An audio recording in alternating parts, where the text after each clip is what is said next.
She's here to explain why the problem is rarely the people, it's what's underneath. So joining us this morning is best-selling author, coach Lisa Goldenthal. Hello and welcome. I'm Lisa G, your host. You're at the top of your game, yet the game is changing faster than ever. Strategies that got you here aren't the ones that'll keep you here. The pressure is relentless, and the fear of obsolescence looms large. That's why I'm here. Welcome to the new podcast series, Disrupted: How to Be Gritty and Unlock Performance in Business, Mindset, Wellness, and Success.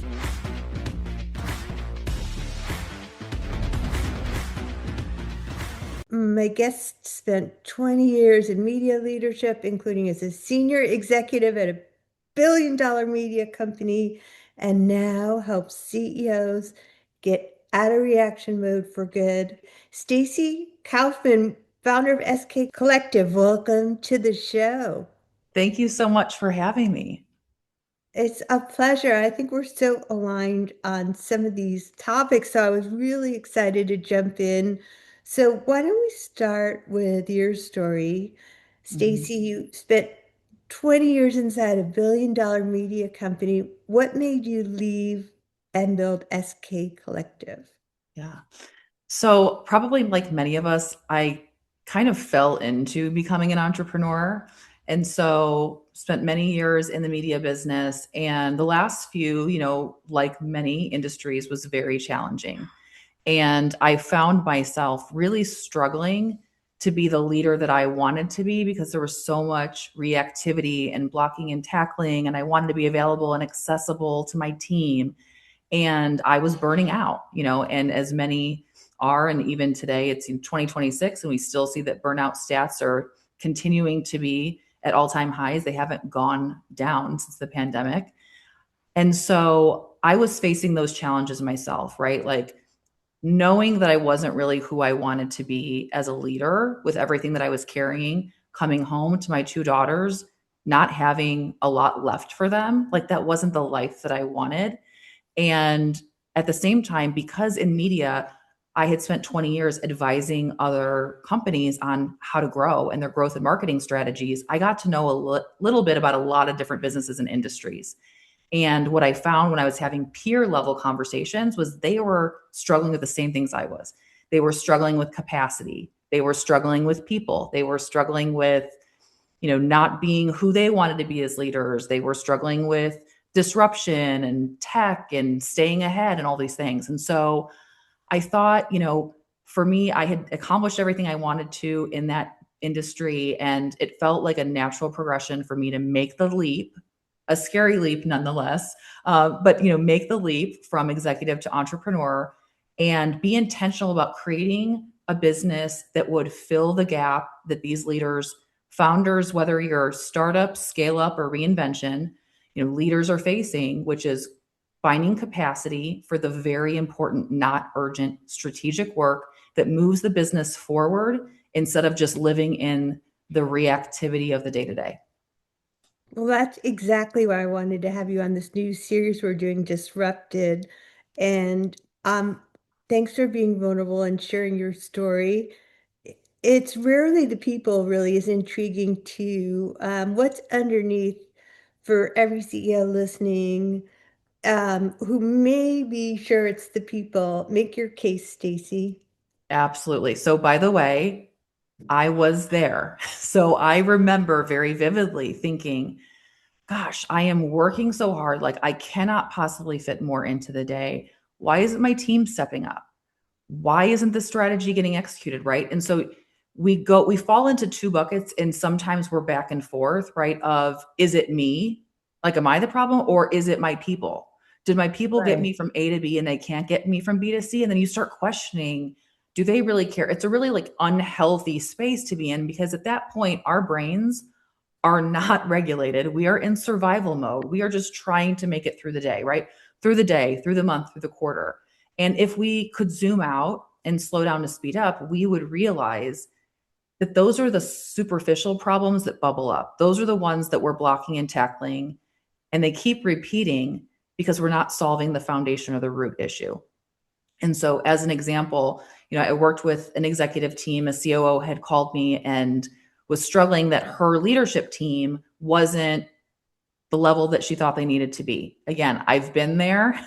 I hear you, right? And so she's saying they need leadership development, which, by the way, kudos for those companies who understand that, especially in the last 6 years, we promoted a lot of people and didn't give them the resources or support or training on how to be successful in those roles. Well intended, but we don't have the capacity to teach and train. And a lot of those learning and development budgets have been cut, right? So a lot of companies now, years later, are realizing, oh, maybe we need to try investing in these people, right? So she had hired me to do some leadership development work with her team. And when I was in my onboarding and intake process of some of the team members I was working with, what I recognized was they weren't lazy. It wasn't that they didn't want to work.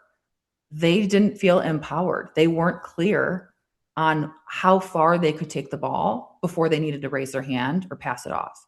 And so what was happening was they were stuck in a lack of movement because they were waiting on their boss, the C-suite, to let them move forward.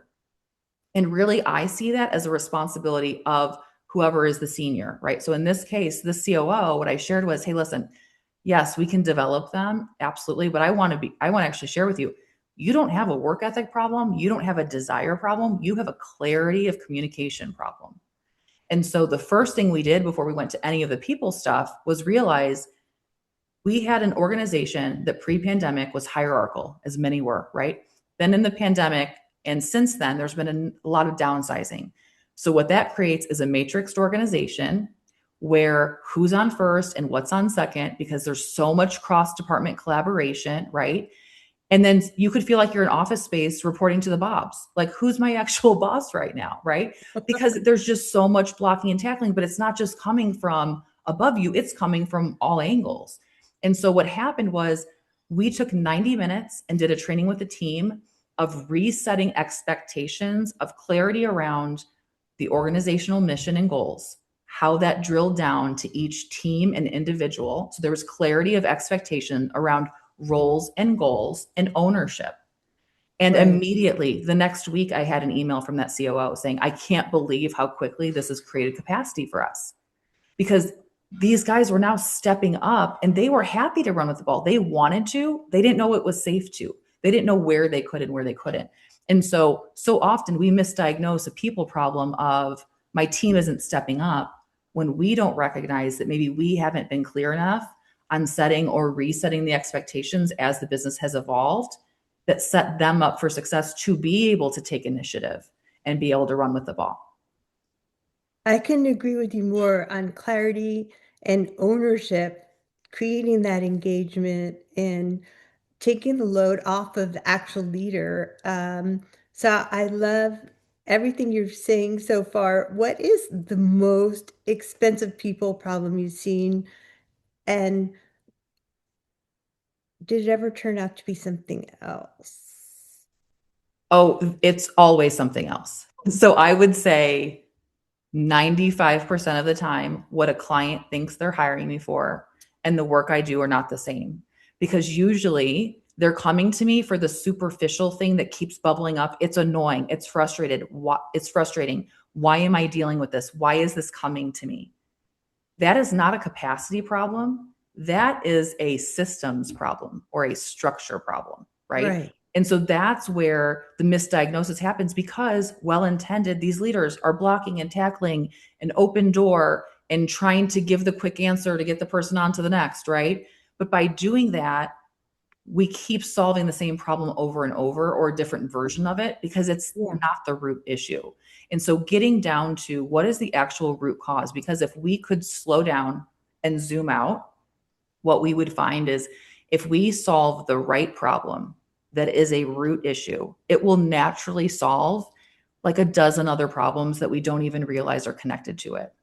And so it comes down to a clarity in some form, right? And so one of my systems I use is 4S, which is Is it surface, source, system, and shift? Like, how do we actually get down to what it is?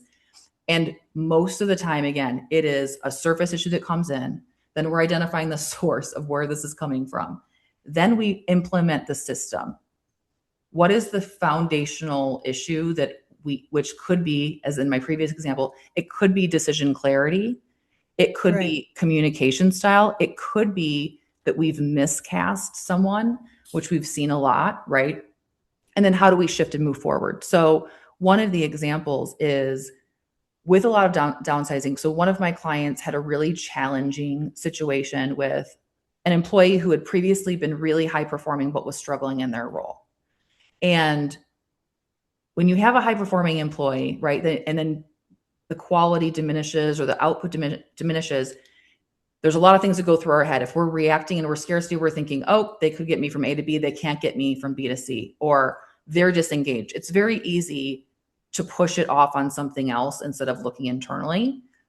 But I will say every time to leaders, the more that we work on ourselves, the more successful our teams will be. And that's the kind of very important, not urgent work that we struggle to make time for, right? So in this case, this leader's communication style, like as they're carrying on more and there was downsizing. And so this person now, has 2.5 jobs at a very high level, which isn't really sustainable. Like no one should have 15 direct reports, right? But in a lot of organizations today, that's what's happening. So really what was happening was there was a communication breakdown where it wasn't that this employee wasn't engaged or wasn't performing. They weren't trained for the role that they were in because their job had morphed so much over time. So what happened was they were in a client support role that was really well designed for them. They were hired for their strengths, right? And their client focus and being great with customers and all these things. And then over time, they've taken on like all of this admin and all of this detail stuff, right? They were a go-to for the sales team.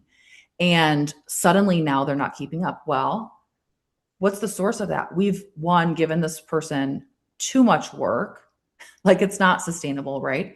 But we've also taken them out of their zone of genius because their zone of genius and their strengths profile is on relationship and connection. And now we're loading them up with admin work and detail work that is not their highest and best use. And so we're saying, why aren't they performing? Well, we've miscast them by nature of necessity because there was some downsizing and they had to make some choices, but they have to zoom out and then think about, okay, now with the team that I have, how can I move things around so that this person can be successful? When you do that, sometimes you'll find, and a lot of times leaders don't like to do it, it's really uncomfortable because you might not have a job for that person anymore. And that's a tough reality, but it's not fair to keep putting that person in a role they can't be successful. So when we have a challenge with an employee, I tend to start with 2 foundational assessments, if you will. I look at DISC profiles for behavior and communication, and then I look at Gallup strengths to see what their natural strengths are. And what that tells me is if I'm struggling with someone, is it that they can't do it or that they won't do it?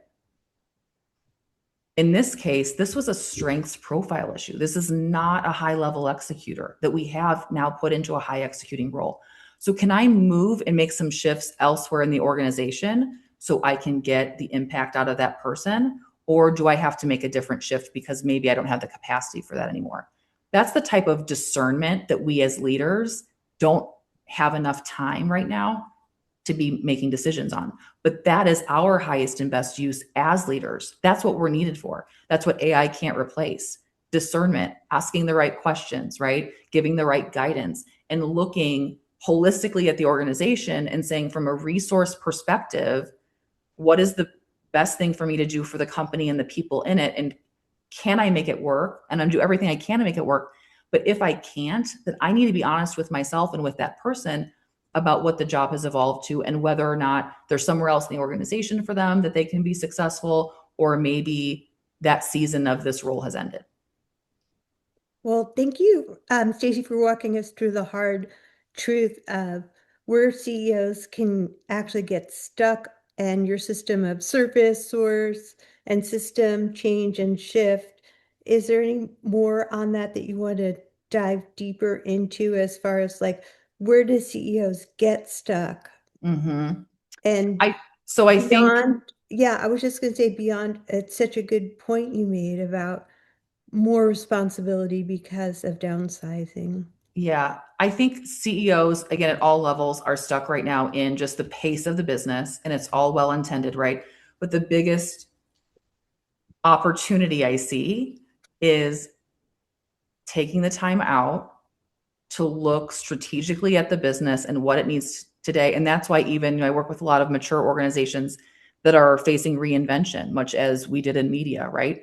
That the Right. way that the system and the structure were built are no longer supporting what the business and the team needs moving forward. So it's taking that time away to have a clear mind to be able to think strategically on how to solve these problems. These, founders and CEOs and leaders, the answers are within them. They don't have access to them because they're blocking and tackling and there's 67 tabs open in their heads at all times, right? As was for Right. me. And so the biggest challenge I see is just taking the time that you think you don't have to say, if I keep doing what I'm doing, where is the business going to be a year from now? If I take 2 days away that I don't think I have to systemically address how we need to build or rebuild this organization so that it can scale and grow sustainably without me being attached to everything, then where am I going to be in a year? And so it's more of it forces us to have a longer term approach and mindset that we don't have when we're just the hamster on the wheel. So that to me is the single biggest impact that a leader can do is take the time to zoom out and really assess their business strategically, and that thinking about how they can, let's face it, most people who start a business, as I did, it's not because we want to live in the business 24/7. It's because we want a life and a business, right? Right. I But agree. right? But then we start building this business, and if we're lucky, right, and blessed, our business is growing, and then we start throwing resources and people and money to try to keep up with the growth without a structure to support it underneath. So whatever is at our foundation is what multiplies. So if our foundation has us as the executive attached to everything, we're only multiplying that problem. If we have chaos and no structure, we're multiplying that problem, right? So there's never a wrong time to do it. The ideal time, right? The ideal time to plant a tree was 20 years ago, and the next best time is today. So if it's a scale up or a startup or a reinvention at any point, taking just a couple days to get some fresh air, either by yourself, with your executive advisor, maybe with your senior leadership team, if you have that right team in place, to zoom out and say, okay, instead of trying to put all these round holes in square pegs, if we are just honest about the business and where we are from a structure, staff, systems, and standards standpoint, if we can foundationally address those 4 things, which is my strategic framework, anyone can do it. Just think about those 4 things, right? I guarantee you will find capacity for yourself and your team by evaluating that and then putting a little bit of structure around it. A little bit of clarity of roles and goals and expectations, empowering your team to be able to do a lot of the things that you're doing right now that don't really need to be done by you, but there's not systems or structure to support someone else taking it on. I couldn't agree with you more on ownership and the bottleneck being that the actual leader is doing everything and he has to touch every decision. And I love your focus on clarity, capacity, and alignment. If you can fix just one thing for you listeners out there this quarter, which moves, like which one would move the other two? Mm-hmm. So capacity, clarity, and alignment is what I call the disruption triangle, right? And it's thinking about when we're building strategic plans, which we are, something that everyone knows we have to do. Right. For most companies, if we're honest, they are collecting dust or in a black hole in our computer by February, right? So it's time that we know that we have to take. But the biggest issue I see around it is that we are designing business plans and strategic plans for 72 and sunny weather instead of realizing business conditions are unpredictable. We could have a storm. It could be, I'm from the Midwest, like you could have all 4 seasons in a week, right? And so Right. if we were building these strategic plans, designing them, expecting disruption and the reality of business that doesn't turn off and the reality of the staff that we have versus the staff that we need, these plans would actually be effective and they would be a good use of our time. And so that's something that we often overlook. But if we were to say, but we don't have the capacity to do all the things. So when I think about what's the one thing, if you look at your team, capacity, clarity, or alignment, where is the biggest gap? Because you're not going to address all of them at once, but being 1% better can have an exponential impact, right? Like if we can be 1% better each day. And so clarity is the organization clear? Like the example I shared before, is everyone in the organization clear on what the mission is, why it matters, and what their role is in it? Are they clear on roles, goals, and expectations? Or is there a gap there, right? Capacity, is everyone reacting? Do you not have capacity? Do your leaders not have capacity? Is everyone reaching down to the level below them? That's usually underneath it a systems or a structure issue. Sometimes it's a staffing miscasting issue, right?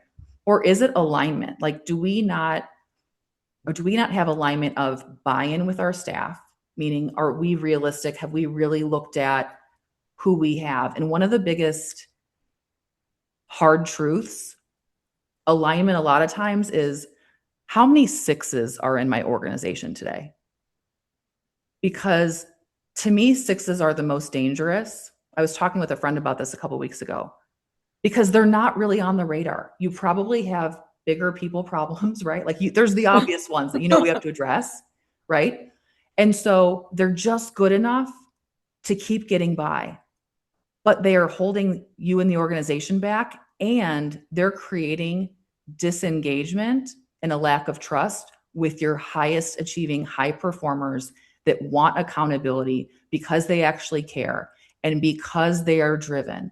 And what you continue to accept with the 6s is what's going to make them leave.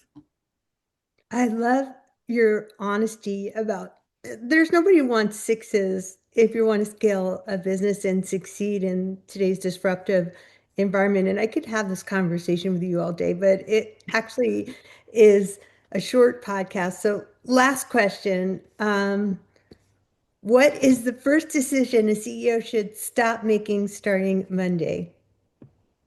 The first decision that they should stop making is anything that can be done by someone else.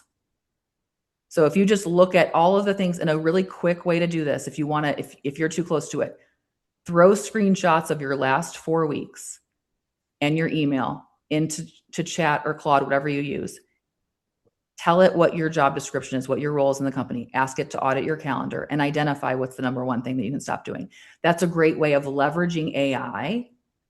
We still have the discernment, right? But of having that, perspective that's objective of, ask it to put that calendar into the Eisenhower time matrix of the 4 quadrants. And that those bottom quadrants are what you can delegate and what you can kill. And you can create a ton of capacity very quickly by just bullet pointing and getting those things off your plate.